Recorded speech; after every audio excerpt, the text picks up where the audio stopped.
There's a $2.98 powder that kills humidity in a closed space so hard it feels permanent.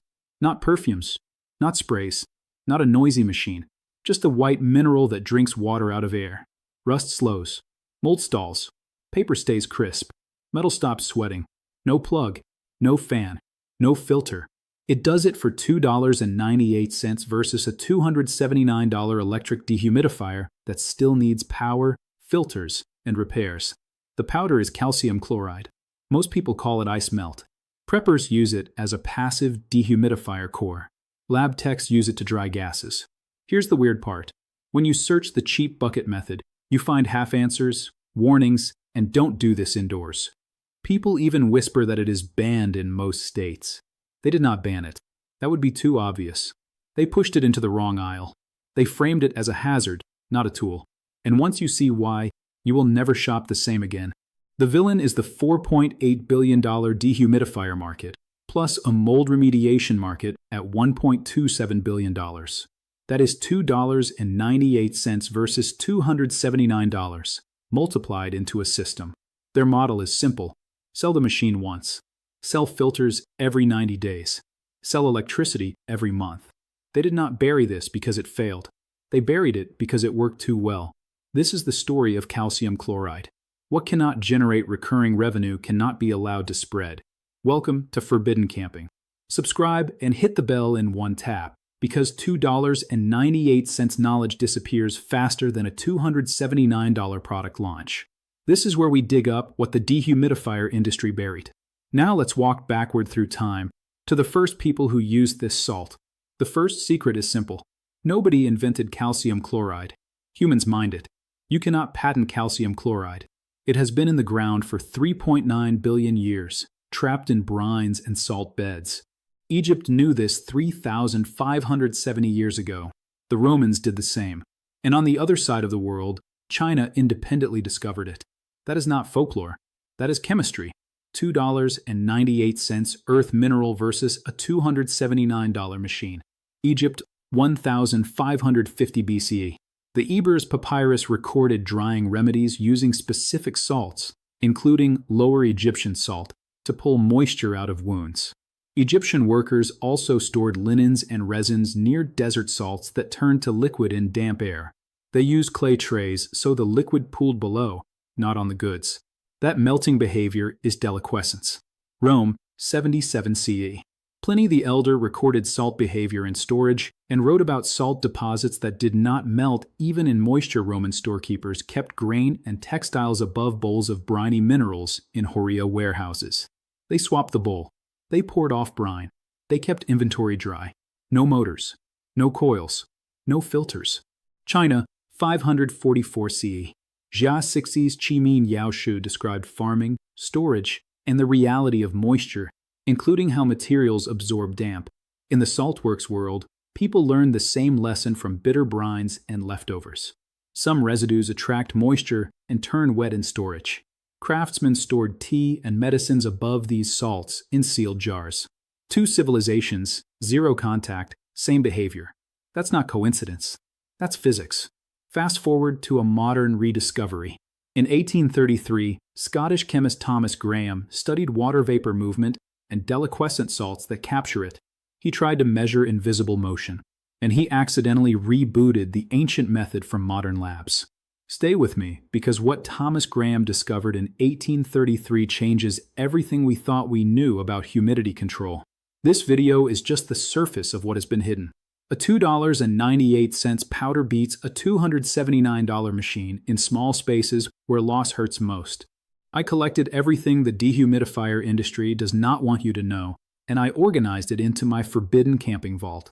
Inside, you get a no-power mold prevention checklist for 120 square foot storage rooms, a rust-proof tool tote setup that costs $11.92, not $300, a pantry plan that holds under 55% humidity without plugging in, a hidden shelf safe cache that stays dry for 180 days, a wet wall test that flags leaks before you smell them, over 47 guides, no filler, no fluff.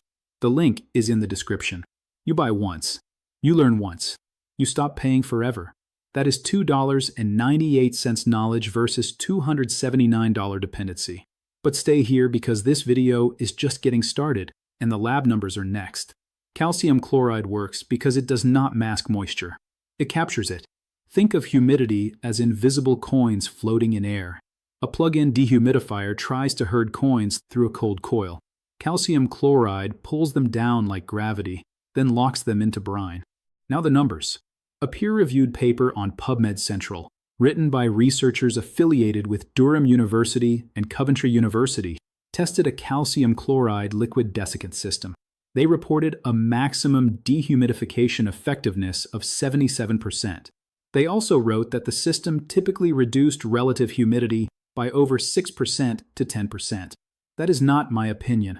That is their measured output, $2.98 versus $279. If you want to see one visual proof, their published Figure 4 performance curve sits here, a second university study from California State University, Los Angeles, tested silica gel packets. They measured a 5% relative humidity reduction in a controlled setup. Now connect the dots. Silica gel is a sponge. Calcium chloride is a trap. The sponge fills up and stops. The trap keeps liquefying and keeps pulling. Then the government confirmation. The EPA's moisture control guidance cited a base study of 100 office buildings. It reported 85% had been damaged by water at some time, and 45% had leaks at the time of data collection cost comparison, spoken like a receipt. Calcium chloride bucket, $2.98 per month, 36 refills in 3 years, $107.28 total. Electric dehumidifier, $279 times 1 unit. And if it dies once in 6 years, $279 times 2 equals $558, plus 19 cents per kilowatt hour, plus parts. The data does not lie, but the $4.8 billion dehumidifier industry desperately hopes you will never see these numbers. And here is the part of this story that should genuinely make you angry. Look at who dominates the solution. Frigidaire sells the box. GE sells the box. Honeywell sells the box. That is $279 hardware. Then it becomes $2.98 versus $279 forever. Their recurring model is the real product. Filters every 90 days. Extended warranties every 12 months. Parts after 24 months. You cannot patent calcium chloride.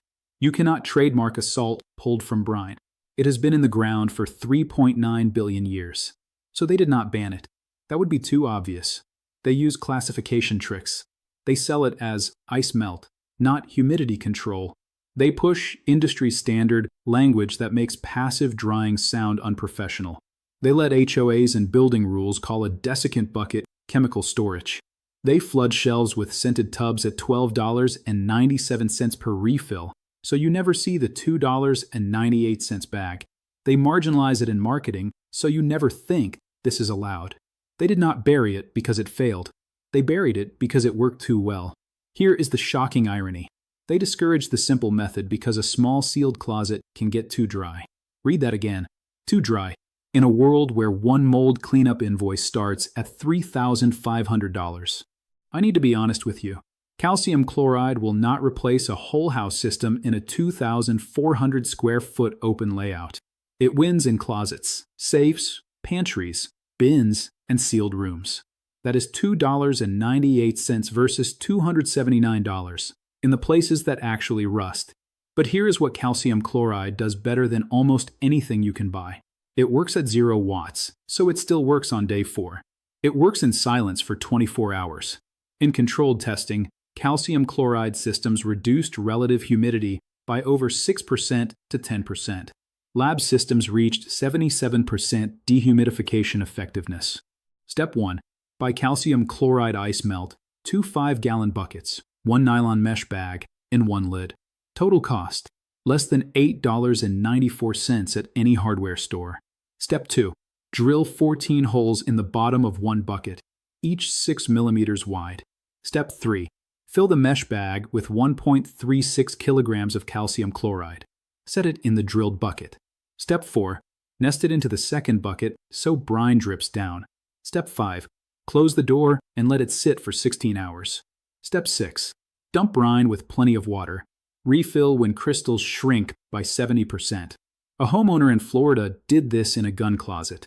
He logged 68% RH down to 54% RH in 3 days.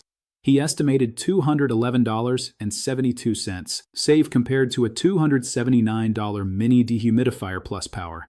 In 1550 BCE, Egyptian healers wrote drying salts into the Ebers papyrus.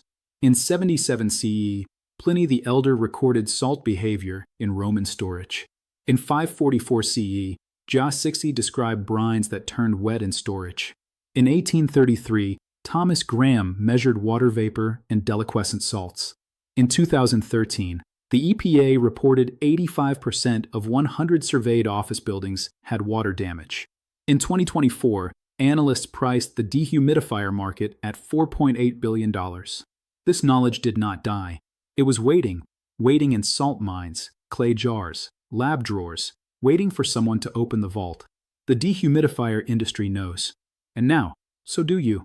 You now have $2.98 next to their $279. If this video made a difference, subscribe and share.